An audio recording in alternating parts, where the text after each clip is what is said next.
Good morning. How are you guys? Good. Good. Yeah, good. So afternoon for a few of us, morning for a few of us. True. Yeah. Nice. I think morning for Yang and I, if I'm not mistaken. Yang, you're in the city, right? New York City. Yeah, I'm in like Bay Area. Oh, super morning. California. Oh, so So really morning. Yeah. Yeah, 8 a.m. Okay. Thanks for getting up early for this call. Oh, of course. Can't miss it. Cool. Okay, it looks like we're streaming everywhere and some people are joining in. So let's give it maybe one more minute and we can get the ball rolling. Thanks everybody for joining at such odd times. Besides us New Yorkers, we are right in the middle of our day. So this is perfect.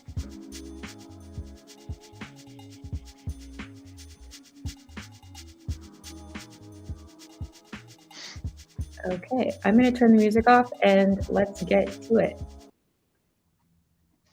So hello, everyone. Thank you so much for joining our call. My name is Kenzie. I'm on the marketing team at dYdX. And today I am going to be co-hosting this call with Tristan Dickinson, who is marketing communications lead at dYdX Foundation. Today we're talking about MEV, and we are joined by some really amazing and intelligent guests from dYdX research team, Chorus One, and Skip Protocol. And we want to make sure that you guys have a better understanding of what MEV is in the context of the soon-to-be dYdX chain. Just some housekeeping. If you want to have questions, feel free to type them in the chat on YouTube or leave comments on the Twitter if you're watching it there. We'll be moderating and making sure that we get to any really amazing questions that we see. So let me pass it over to you, Tristan. Awesome. Thank you, Kenzie. Now, I'm going to introduce our expert guest today. So I'll start with Yang Wong, research lead at dYdX and specialist in research on MEV for the dYdX chain. Then we also have Michael Moser, head of research at Chorus One, and Umberto Natale, quantitative researcher at Chorus One. They'll be discussing the Chorus One dYdX chain MEV research paper, but also some generality terms around MEV and what it means. We also have Mag Marinek, co-founder of Skip Protocol, who discuss the Skip Protocol MEV dashboard, some of the recent changes made to the dashboard as well, among a few other topics. So without further ado, guys, let's get into it.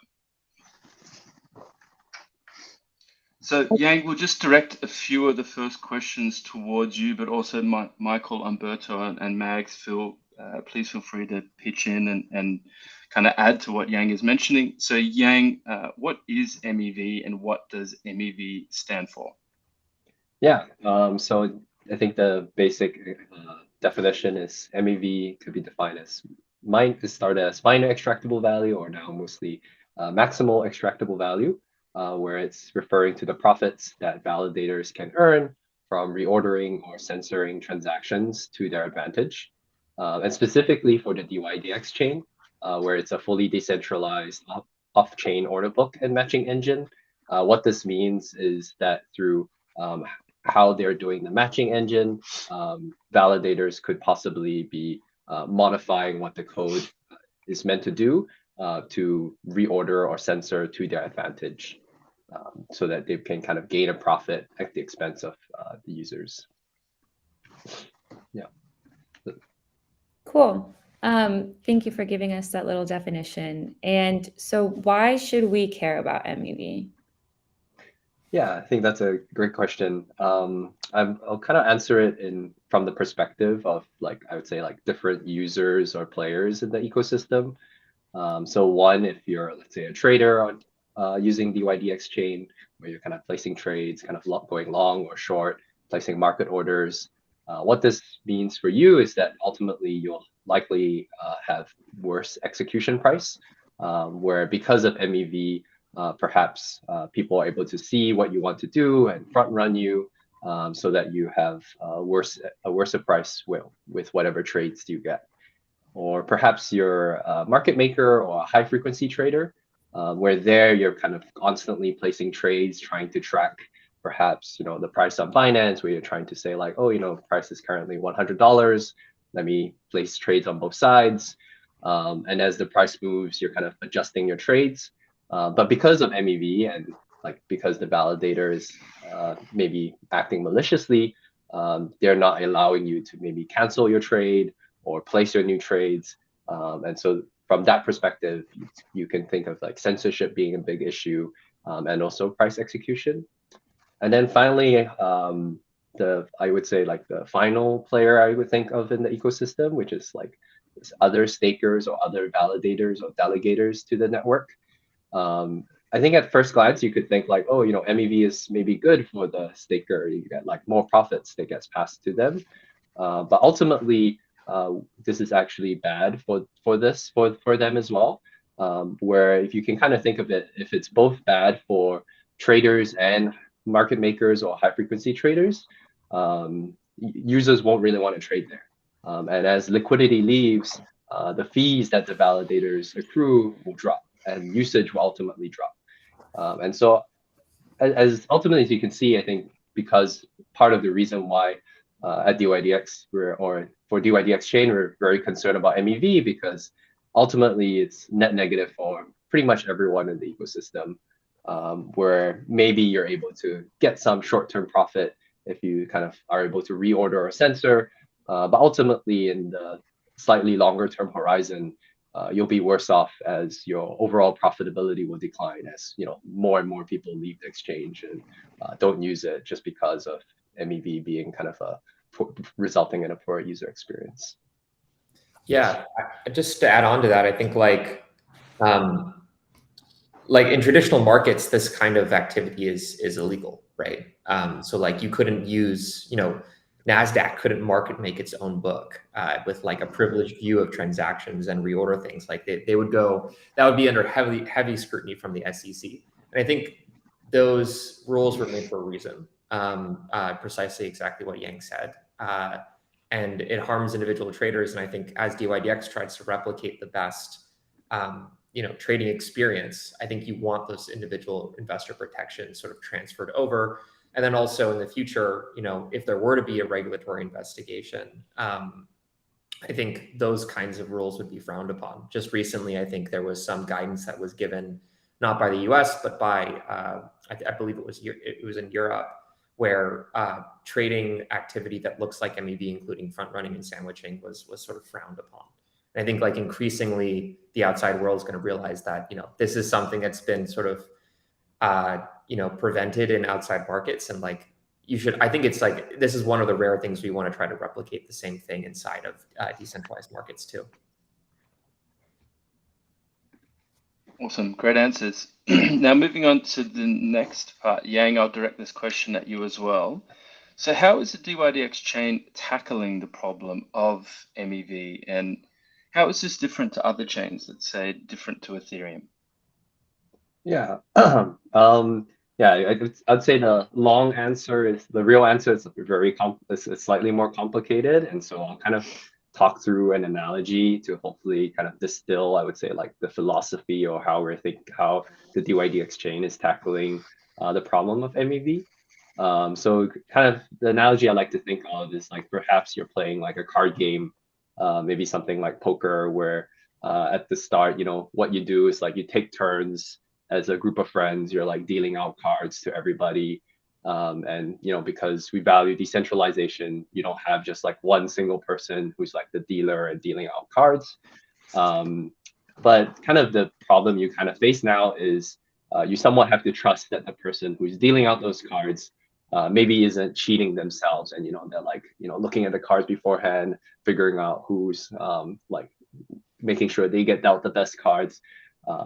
And kind of the analogy here is like you can kind of think about this as in a similar kind of very loose sense, like the proposer or the validators in the network, they're taking turns proposing what should be in the book. And so here it's like in this analogy, it's dealing out the cards. So there are kind of two philosophies, or I would say like two high level philosophies of ways to tackle this. I'd say one way is to say, okay, these games are high stakes. It's permissionless, and so everyone is ultimately going to cheat and reorder. And so let's design a system around that. And what you can imagine in this analogy, obviously, it's not very fun to play. Where if you design a system where you are essentially bidding on like who's able to get into what order.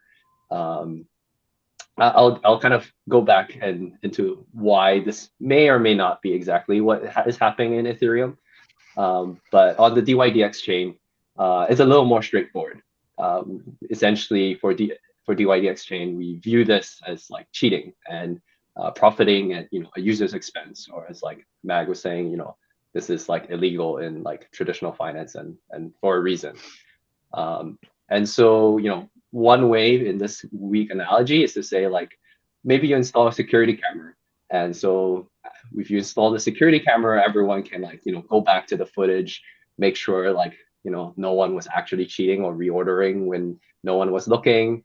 And then with this security camera footage, you can like if let's say you find like Bob was cheating and like secretly reordering, you can like collectively decide like, hey, let's like not play with Bob anymore. He's not fun to play with. So and we'll dive more into this, I'm assuming, in the future and later on in this talk. But I think that's also kind of what this dashboard is that Skip and dYdX have kind of been collaborating to make. It's like we're providing a tool so that the community and the ecosystem can kind of see like, hey, is anyone perhaps extracting MEV?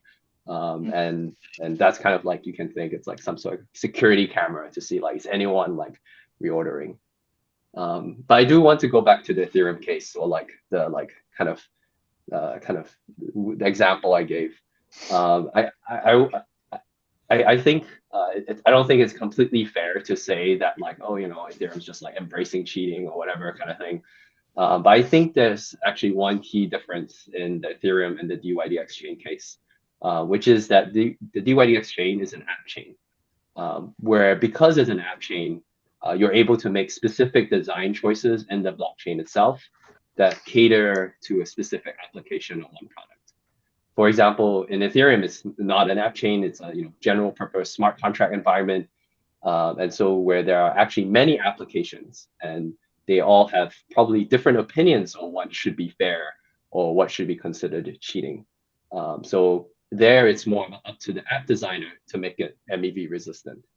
And so it kind of breaks down. The analogy does break down in that case, where it's really you're not just playing poker. Maybe you're playing like 10 different card games. And so it's kind of hard to say like, oh, this is cheating versus this is not cheating if you're playing 10 different card games at the same time. But there are like, good attempts as well in Ethereum where, for example, you have things like CowSwap where they try to reduce the impacts of sandwich attacks.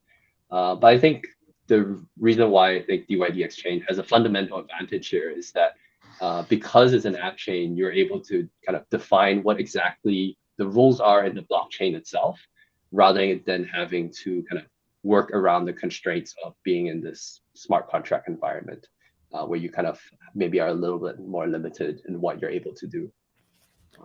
But yeah, so that's kind of a very. I'm curious on Mag and Michael and Berto whether my analogy makes sense or maybe a little too far-fetched, which could be the case too. I really like it. I think it's great. I might be stealing that one. Yeah, I'm curious, just going off this, in this world where we've, decided to address MEV and, trying to protect the chain from MEV,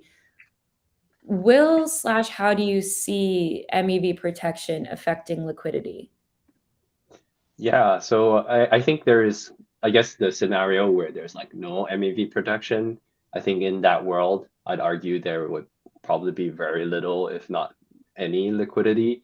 I think it's very hard to see sophisticated like market makers kind of playing in, participating in the order book where they know they're disadvantaged in some way unless they're like participating in MEV themselves.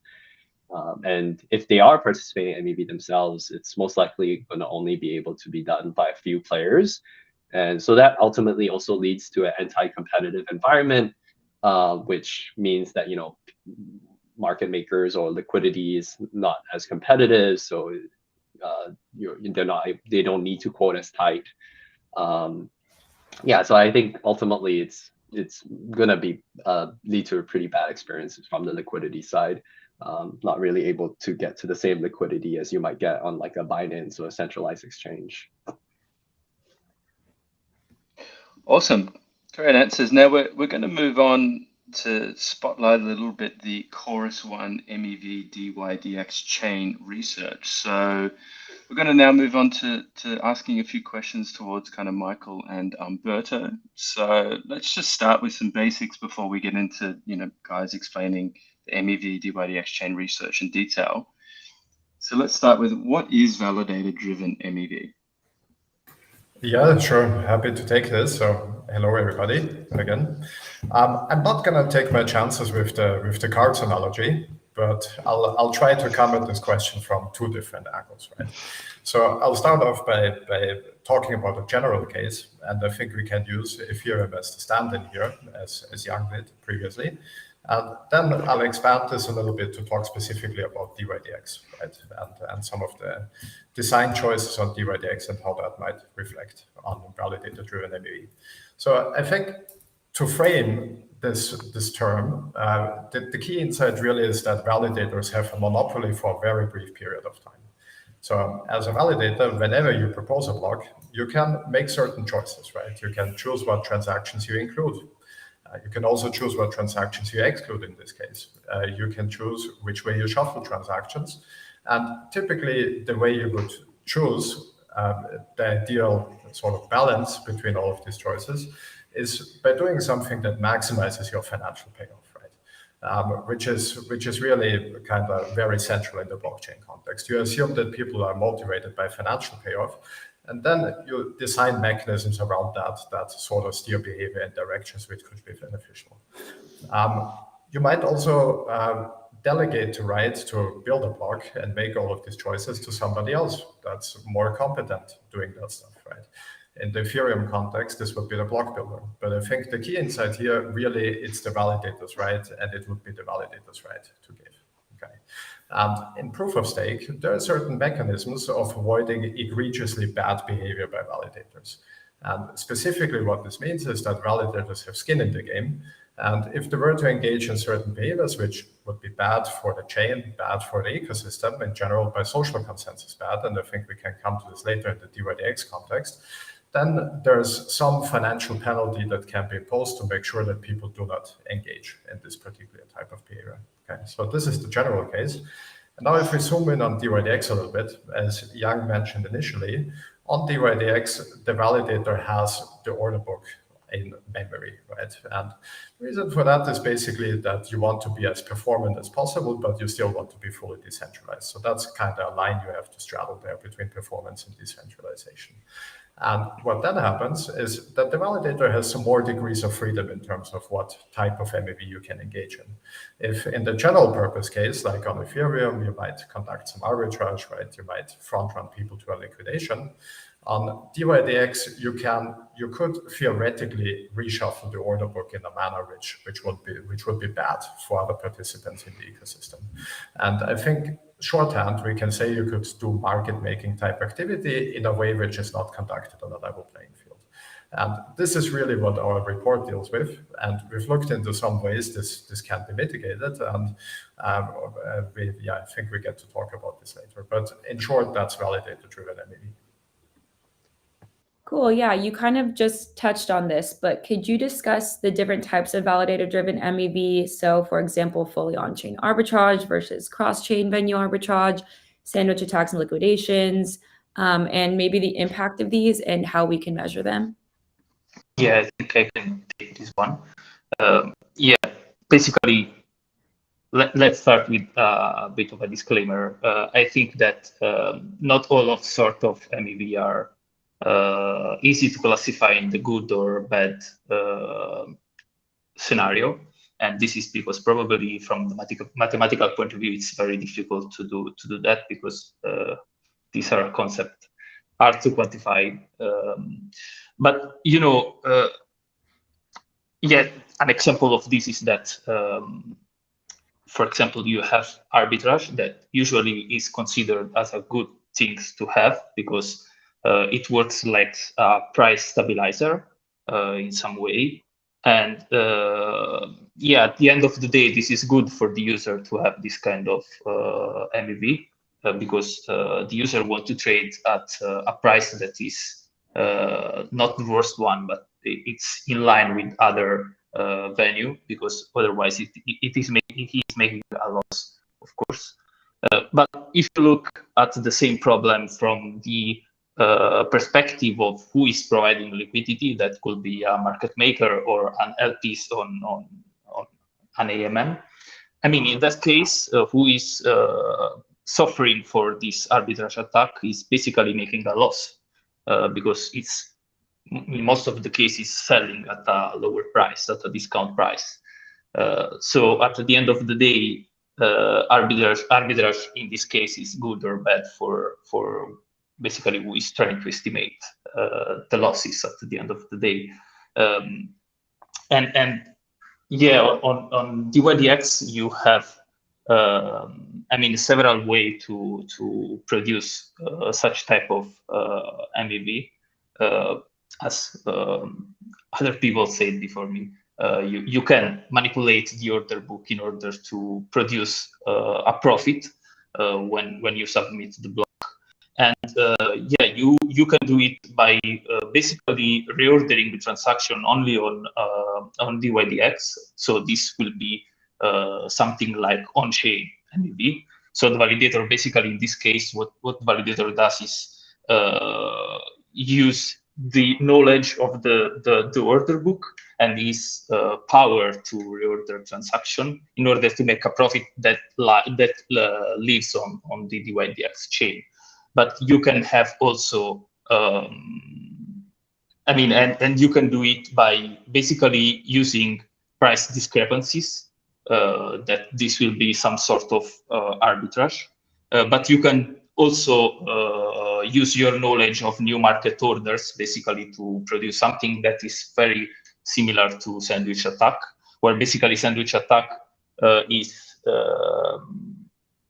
yeah, probably is a consequence of the fact that when the user is submitting an order, market order or a transaction in general, because he wants to buy an asset, basically he needs to specify both the price that is the current price and the maximum price that he is willing to pay for that transaction, because it may happen that when the transaction is executed, the price is not the one he chose at the beginning anymore. So since you specify this maximum price that you are willing to pay, someone can just insert a transaction before yours to raise the price and take this extra profit from your transaction, and after your transaction just sell the gain token to actually realize this type of profit.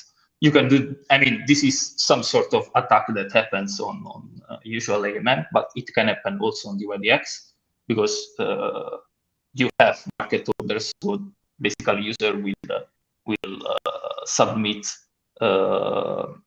let's say, instant transaction. And yeah, in general, you have also liquidation, where basically you have to enter into lending and borrowing ecosystem, where basically you have that some protocols allows user to basically deposit some collateral in order to take another token. But you know, since you have price movement, that collateral could be at risk. So when the price of that collateral goes near the liquidation, I mean below the liquidation threshold, the protocol allows people to basically enter into the game and liquidate this position. So this means that who is going to liquidate the position is going to pay. It's going to buy the borrowed money at a discounted price, So again, is making with respect to market price. So again, is making a gain. And yeah, as I said at the beginning, since here we are talking about when validator can profit from this type of reordering of transaction, I think that on dYdX you can, I mean, potentially a validator can behave very badly at user expenses, but not only at user expenses, also at market maker expenses, because you can absorb the whole liquidity just using a source that has higher liquidity. In this case, by basically using the basically consuming the whole price discrepancy between the two sources, and this will be some sort of cross-value arbitrage, where basically you have that the transaction, I mean the way in which you need to reorder the block takes into account both information that comes from the dYdX chain and another value that could be a SEX or another chain. Awesome. Thank you for that, Umberto. Now, just moving on a little bit. So I know Michael, Umberto, and the Chorus One team recently completed a dYdX grant to publish a paper which really delves into and discusses MEV in the dYdX chain context. It's a very detailed paper, very well written, 38 pages long. But just can you try and explain it in layman's terms for people? What is kind of the TLDR of the MEV research paper? Yeah, sure. Happy to do this. And by the way, thanks for the compliments. Well written. So we feel pretty proud about this paper, and we would encourage everybody that's interested in MEV to download it. As you said, it's relatively comprehensive. So the way I'll tackle this question is just to zoom in on a few highlights that might be interesting for the audience in our forum here today, right? So the paper tackles a couple of different questions. At first, we basically look at, well, what is MEV on a decentralized order book? And the way we address this question is by giving a quick heuristic of some general rules that you could use to classify a kind of behavior as MEV or not. And this is quite detailed, so if somebody wants to learn more about it, feel free to pull up the paper.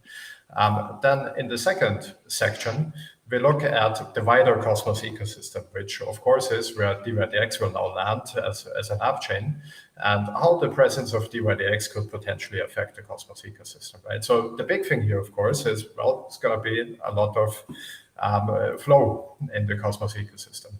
And the way we tackle this question through our validator lens is by saying, well, you now have this big value there, dYdX, and then you have some other exchanges in the Cosmos already.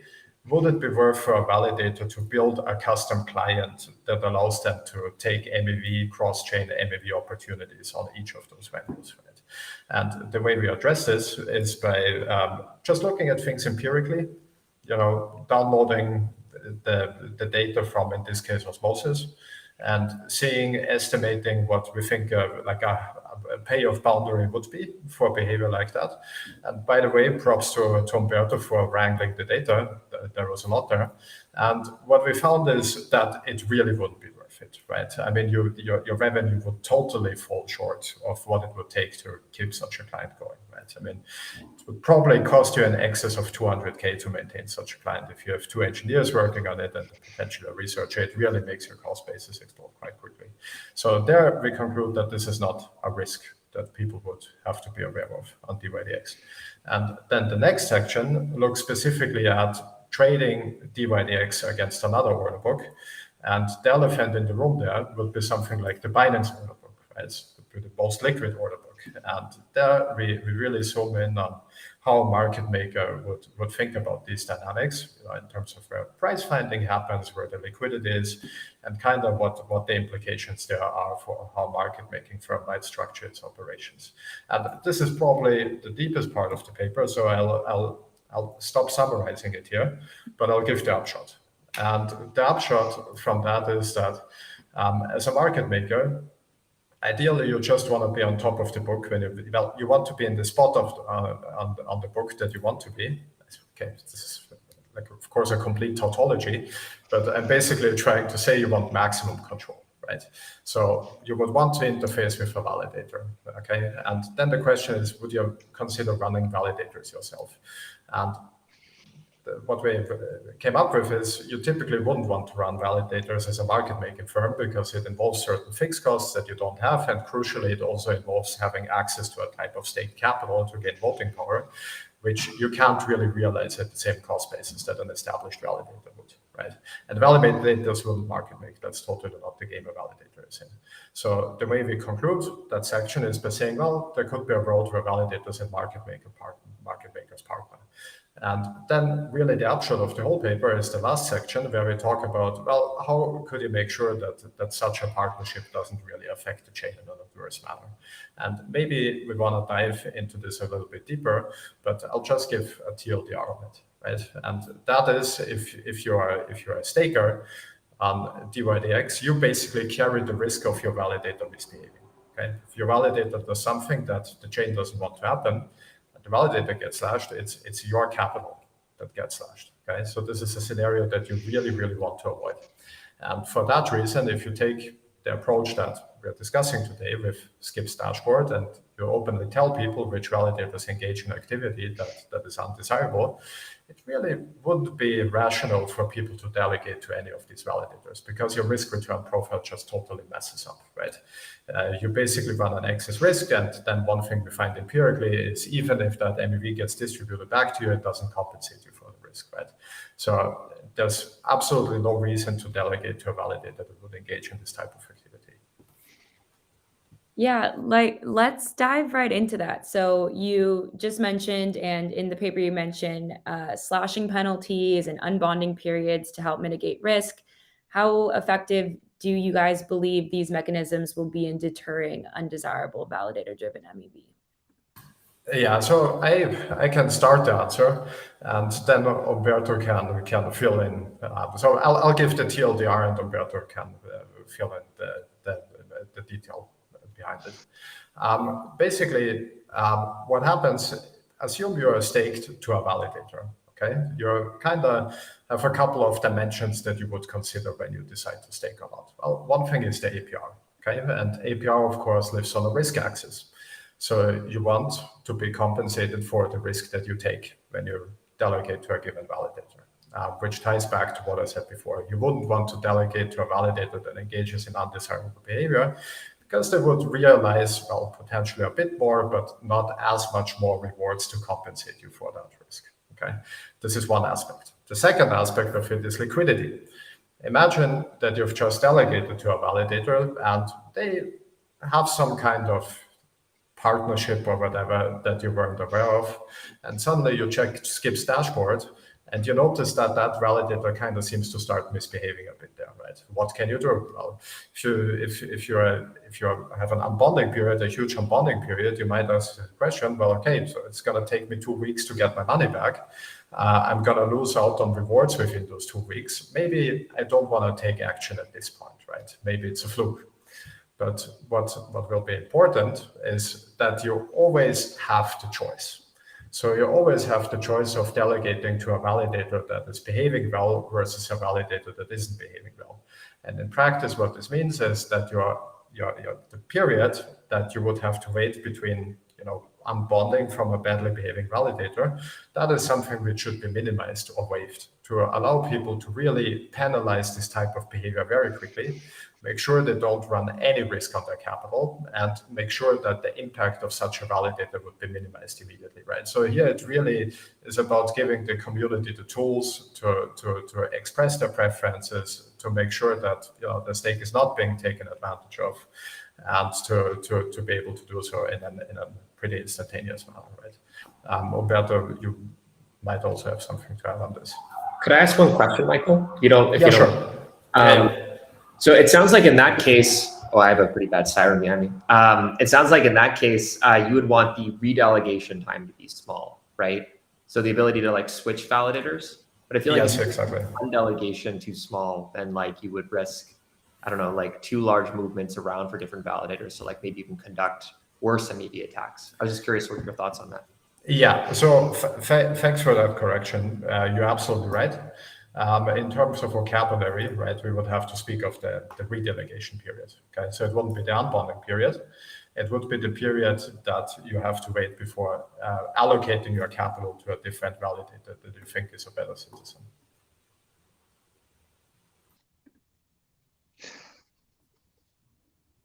Yeah, I mean, not sure. I mean, I want to connect with this one. I mean, I'm not completely sure that you actually want this because you can open a new type of attack. I mean, if my delegation is the one that is used to gain voting power on the chain, I mean, a huge amount of voting power on the chain. If I want to protect my capital after an attack, I can just redelegate to someone else. So I mean, it's yeah, it's a difficult task to. I mean, you have to choose the validator even by considering the activity of the validator in the ecosystem. I mean, because sometimes it may happen that you just choose the one that offers you the very low commission rate because you want to maximize your APR. But at the end of the day, if you don't know to who you are giving your money, basically, I mean, it's not a very good way of handling this game, because it may happen that validator is in this case is trying to maximize the voting power to perform an attack, and at the end of the day, if this validator is able to protect part of the capital that he used to gain the voting power, you may lose more money than. I mean, it's very complicated thing. Yeah, I think that one should choose very carefully where he's putting money. Yeah, exactly. So choose wisely, right? Choose people that you know. Consult Skip's dashboard. Be aware. That's still not financial advice, though. Absolutely not. And I think that's a really good segue, and just kind of to finish off the research paper, guys. You really highlight in the research paper an objectively quantifiable metric of MEV. And now, we'll get Mag to talk about the MEV extraction dashboard. But why is this so important? Why is it so important to have one, or maybe two objectively quantifiable metrics? Yeah, I think I can start on this. Yeah, the problem is that it's. I mean, it's very difficult to quantify MEV. You can do several stuff like looking at what's happening on the chain, and this is of course good. And the dashboard provided by Skip helps you to really understand what's happening on chain if there are validators that are cheating. But there could be some strategies where validator can profit by using liquidity on another venue. That one will be less spottable by this type of dashboard. So you need to define very carefully in which way you can detect this MEV. And to do that, of course, you need to really understand how MEV can be performed on dYdX. Because it's something really different from what we have on other chain, and yeah, that's it. I mean, it's really important to have a conscious way of understanding if validators are extracting MEV. Because, for example, you can look at the Skip dashboard, but at the end of the day, you have to understand if that order book discrepancy, and probably Mag can say something more on this, is due to an actual misbehavior of the validator, or just because the validator is, is suffering some type of latency problem, or just got disconnected by the rest of the chain. I mean, it's really important that you can classify the type of order book discrepancy, because it's still not so good for dYdX that some validator lose track of what's the actual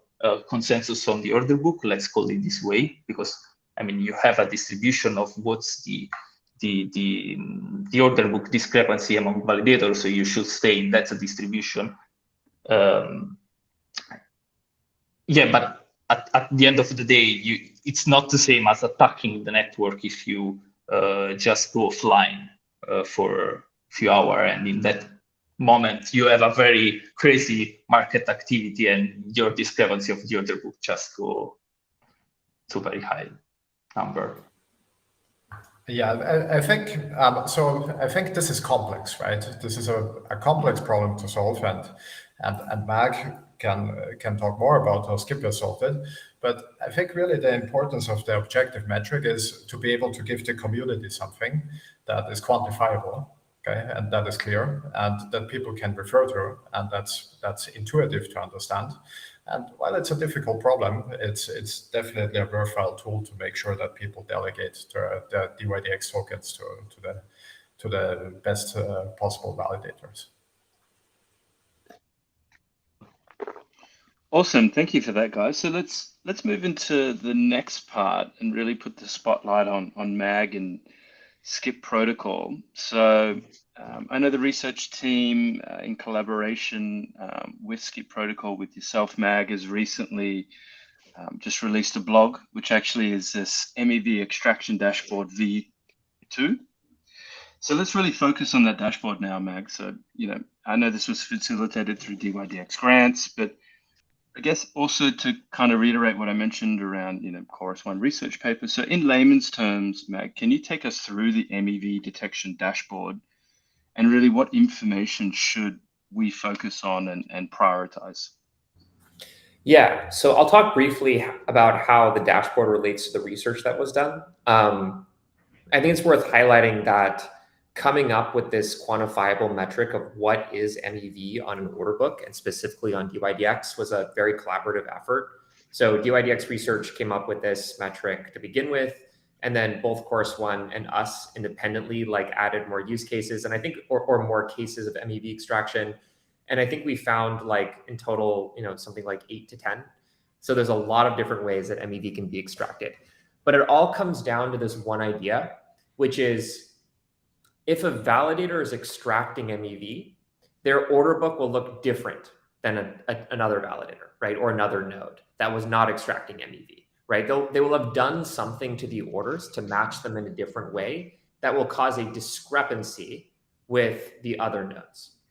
And so that's why the metric is called order book discrepancy. That's the primary metric that the entire dashboard and most of the MEV calculation resolves around. And so what kinds of discrepancy are involved are relating to the profit and loss of individual accounts, right? So you can imagine that if you're extracting MEV as a malicious validator, you will favor and put into more profit one sub-account or account on dYdX than a different validator or a different node that does not care about that account. And that account is probably yourself, right? You're the one that you're enriching by doing that. So basically, at a high level, the way the dashboard works is we, Skip, run a set of trusted nodes, but in the future, the community can run these as well, where we just run normal operations, right? So this is nodes as they should be. There's no MEV extraction going on. They're just running the standard binary. And every single block, we're comparing those nodes to the block proposer. And we're checking to see what kind of order book discrepancy is apparent, right? So every block proposer, we check to see, okay, how much MEV might they have extracted? Because based on how different their order book is compared to our own nodes. So I think it just makes sense to go right into it unless... Yeah, I was going to say, can you just explain how skip is determining what is normal amount of discrepancy versus what would be an abnormal amount of discrepancy? Yeah, sure. I just started sharing the dashboard, Oh, great. too, but I'll answer that question first. So that question is like basically like what would cause normal discrepancy, right? So like, what would cause the mempools or the order books of different nodes in a decentralized network to look a little different, like naturally. So the things that we've found there are different infrastructures will cause some discrepancy. So if you're running a validator that's just a single node with a fiber optic based in Asia around all the other nodes, you're going to get orders very fast, right? Therefore, like your order book is going to look more similar to validators that have similar infrastructure to you, because they'll also get orders very fast. They're in the same location. But let's say you're, 10,000 miles away and you're running like a Sentry infrastructure where there's an additional step to receive orders. There's another node in front of your validator. That will cause some delay, and that will naturally cause some order book discrepancy. And so we didn't want to confuse, those kinds of things with real MEV extraction, because the first one is fixable and an honest mistake. The second one is something that's malicious, right? So the way that we normalize that out, we have two thresholds that validators need to pass to report meaningful MEV extraction on the dashboard. The first one is just a raw MEV amount. So we can sort of like normalize some amount out of the network that we see is just like standard network jitter. And the second one is we have multiple different nodes that are all reporting this metric. We can take a sort of a probability of MEV extraction by seeing which nodes are reporting the amount being over the threshold. So for example, if all 10 nodes report like, whoa, this validator is way out of line, that's a high probability of extraction. If only one node reported that, that's a lower probability of extraction, right? And so essentially all of this goes into the V2 of the dashboard insofar as it will just smooth out the graph for validators that are not extracting MEV and really highlight the validators that are, because we're essentially getting more signal and lessening the noise of MEV extraction.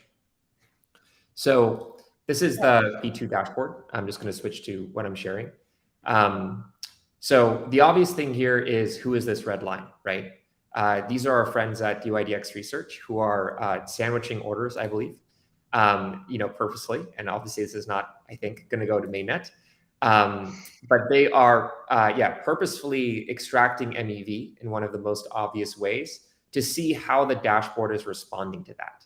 And then down here, it almost looks like one line, but this is actually all the other, 50 plus validators. These are validators that are not extracting MEV. At least we believe they're not. Why would you? It's testnet. But as you can see, like they're basically all very close to zero, with the dYdX Research validator, which is actually extracting MEV, standing out, very clearly. So this metric is just what I talked about before. This is cumulative order book discrepancy. So this is in dollar terms. So this is measuring in dollar terms how far the order books have diverged over time. So it's additive, right? So as you can see the slope of dYdX Research is very different than the other ones because it continues to extract. I think in practice, once this dashboard goes to mainnet, there'll be certain blocks where there's massive MEV opportunity. And so if there are malicious validators, you'll see big spikes, right? You'll see something like this over here. Or, this was probably a mistake or something weird happened here, but this validator, if you can see that line, also had a spike here. Later on in the dashboard, we go through a couple other metrics. So we talk about average order book discrepancy. So this is, a factor of 10 higher than all the others. So dYdX Research again stands out here. Stake weight, so how much of the voting power you own. And then if you click into one of these validators, you can see sort of their extraction per block. So this is over the last 1,000 blocks. And as you can see, dYdX has some small baseline level of extraction, but then at a certain point, it massively spikes, right, to 82 from 0.5. And then here's just like a more in-depth view of their average order book discrepancy. So, we expect stakers to look at this, or we hope stakers will look at this. All the code will be open source too, so people can verify our calculation. They could run their own dashboards. It will be fully, available to the community.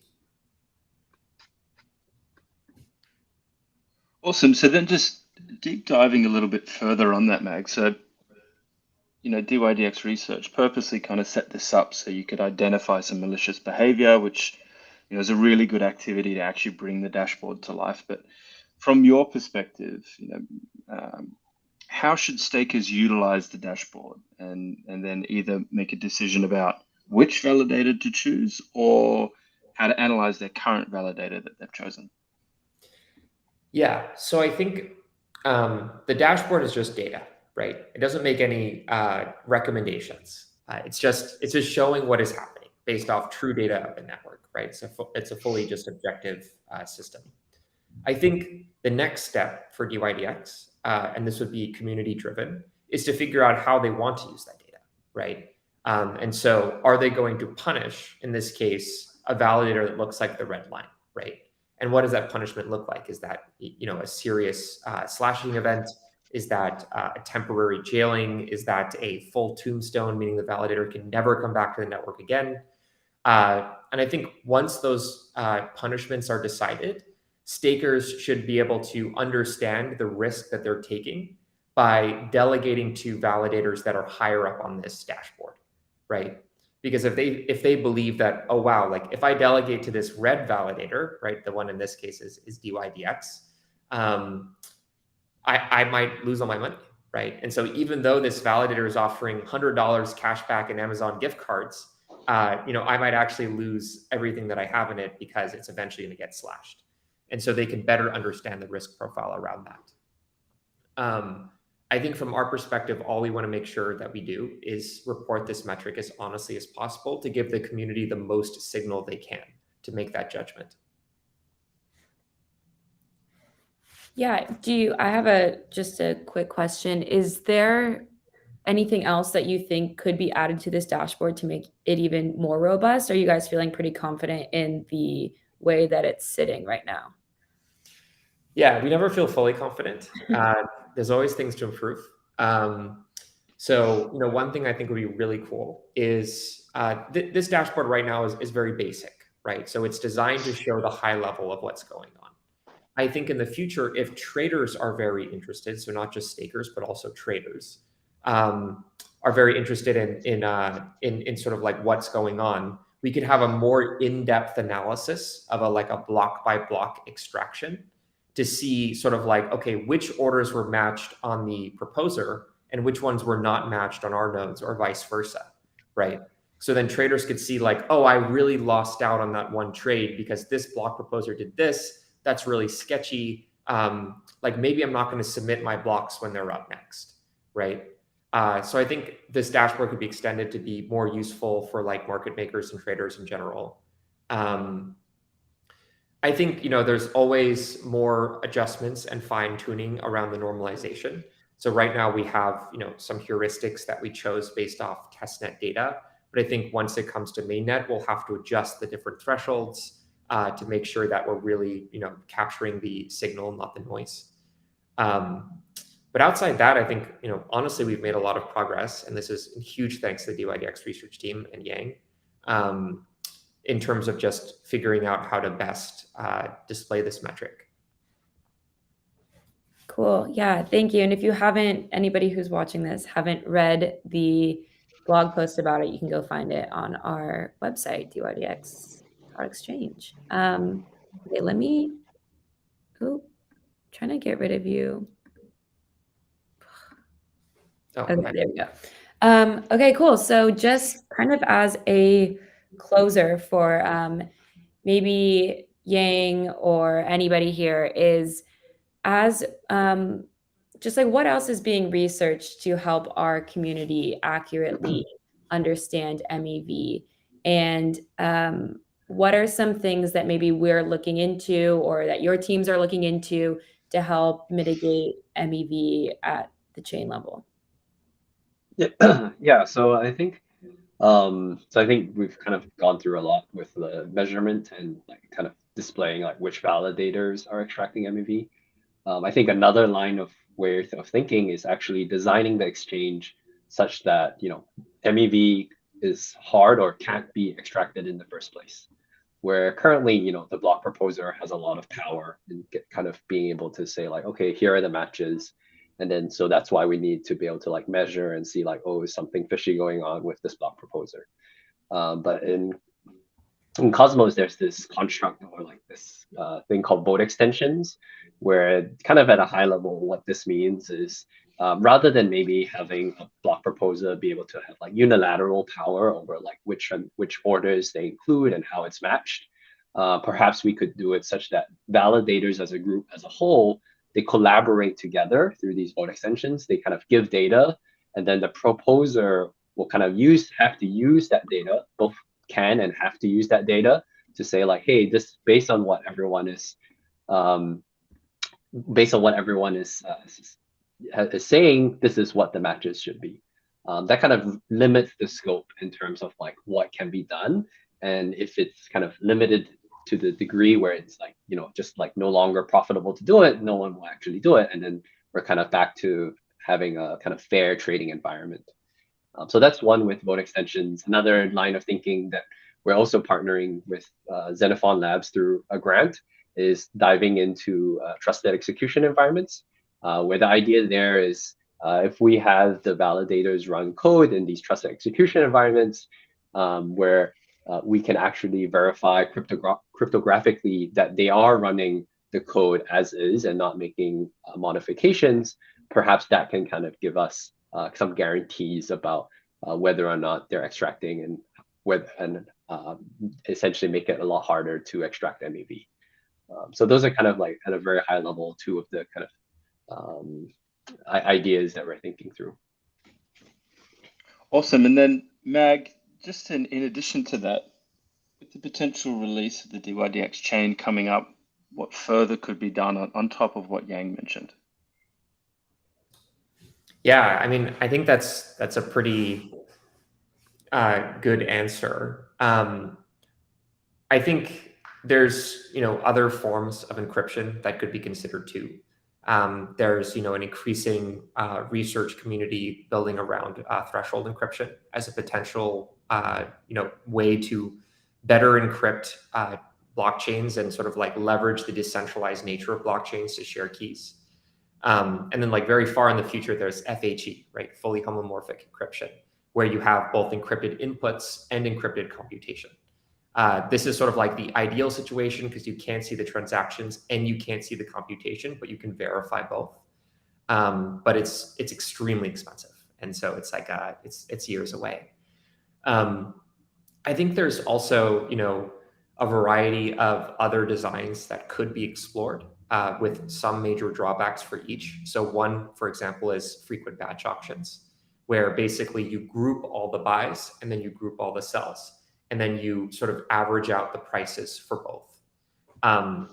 This makes active market making a lot more difficult, but it does remove some MEV opportunity because reordering the transactions no longer matters, right? Because everything's grouped into one. It doesn't matter where you are in that group, you're still getting the average price. Those would be a couple extra things that I'd probably suggest. I would say, this is extremely challenging. No one has solved this fully. And every solution has some amount of drawbacks, either for user experience or security. Awesome. And then just to close this out, Michael, Umberto, any further thoughts in addition to what Mag and Yang have referenced? Yeah, so I'll add something from a bit of a different angle. And that is something that Umberto touched on earlier. And again, it refers specifically to validator-driven MEV, right? And what Umberto mentioned is that it's important to choose a validator that has an appropriate track record, right? And I think one thing that we will see happening as all of these ecosystems mature is that there will be certain players which have a good reputation, and there'll be certain webs of trust that are starting to become credible.